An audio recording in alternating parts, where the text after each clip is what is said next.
초여름 새벽 16살 대형군은 아파트 베란다에 섰습니다. 그리고 몸을 던졌습니다.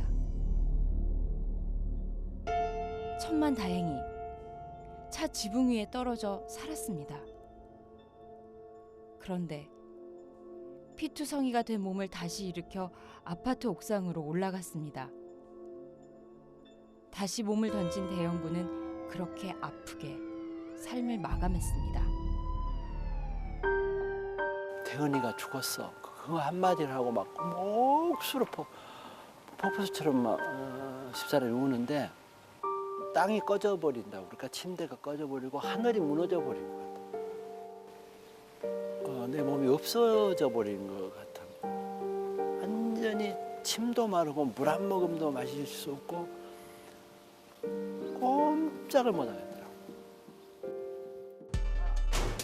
대형군은 고등학교 1학년 새 학교에 전학 온 이후부터 폭력에 시달렸습니다.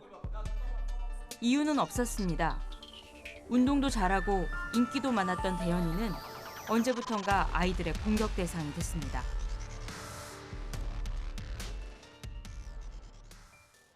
가족에게 알리면 집에 불을 지르겠다고도 했습니다. 피멍이 든 얼굴로 돌아온 대현이에게 부모님은 누가 그랬는지 물었지만 불량배에게 맞았다고만 했습니다. 얘기를 못했구나. 그게 해결이 그것은 멀지 않아. 그런 것은 선생님이나 부모는 자기는 몰랐고 현실적으로는 자기를 위협하고 있는 그런 요소는 가까이 있기 때문에 그게 말해도 해결이 어렵다고 보는 거죠. 매일 전화로 불러내고 그때는 삐삐가 있어서 불러내고 뭐 놀이터에서 때리고 노래방에 불러서 때리고 계속 그러는 것은 너무 감당하기 힘든 거지. 지옥 같았겠지. 그렇게 억울하게 아들을 보내고 나서 아버지는 학교를 찾았습니다. 그러나 학교에서는 대현이의 죽음은 학교 폭력 때문이 아니라고 했습니다. 아니, 학교 폭력 같은 건 존재하지 않는다고 했습니다. 대현이 아버님, 학교는 책임이 없습니다.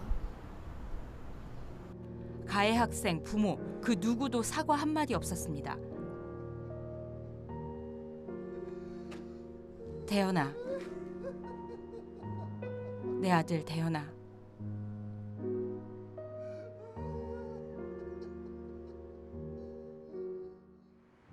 소위 성공한 샐러리맨이었던 아버지는 그날로 회사 임원직을 그만뒀습니다. 그리고 또 다른 대현이의 죽음을 막기 위해 남은 삶을 살기로 했습니다. 청소년 폭력 예방재단을 출범하고 전국 학부모 47만 명의 서명을 받아 2004년에는 학교폭력 예방법이 제정되도록 했습니다. 재단에서는 상담을 통해 학교폭력이나 집단 따돌림으로 고통 속에 놓인 청소년들의 이야기를 듣고 화해 중재와 심리치료를 통해 해결책을 찾아갑니다. 자살의 위기에 놓인 청소년에게는 직접 문제에 개입하기도 합니다. 한 해 걸려오는 상담 전화만 8,000건.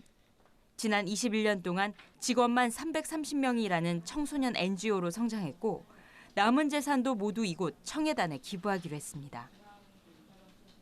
지난 세월 동안 정말 수많은 생명을 살렸지만 NGO만의 힘으로 위기의 아이들 모두에게 개입하기에는 아직 힘이 부칩니다. 이거 사실 국가가 해야 될 일이거든. 국가가 교육을 책임지고 있는 부서가 이걸 사실은 학교폭력 부분은 쪽으로 해야 되는 부분에도 불구하고 쓸데없는 데는 수백억씩, 수천억씩 쓰는데 이런 데는 너무 없다고. 아버지는 생명이 다하는 그날까지 아이들을 살리기 위한 이 일을 계속해 나갈 것입니다. 아들을 대신해 아버지의 이름으로. 대현이를 만나신다면 뭐라고 얘기해 주시고 싶으세요? 따뜻하게 이렇게 안아주고 널 사랑한다, 널 좋아한다, 네 하고 싶은 걸 멋지게 하고 살아봐라, 이런 얘기를 해주고 싶어. 공부 잘해라가 아니라 넌 멋진 애야. 넌 뭐든지 잘할 수 있어. 이런 얘기를 아이들한테 해주고 용기를 주고 사랑을 충분히 주는 것이 부모가 해야 될 가장 중요한 게 아닌가.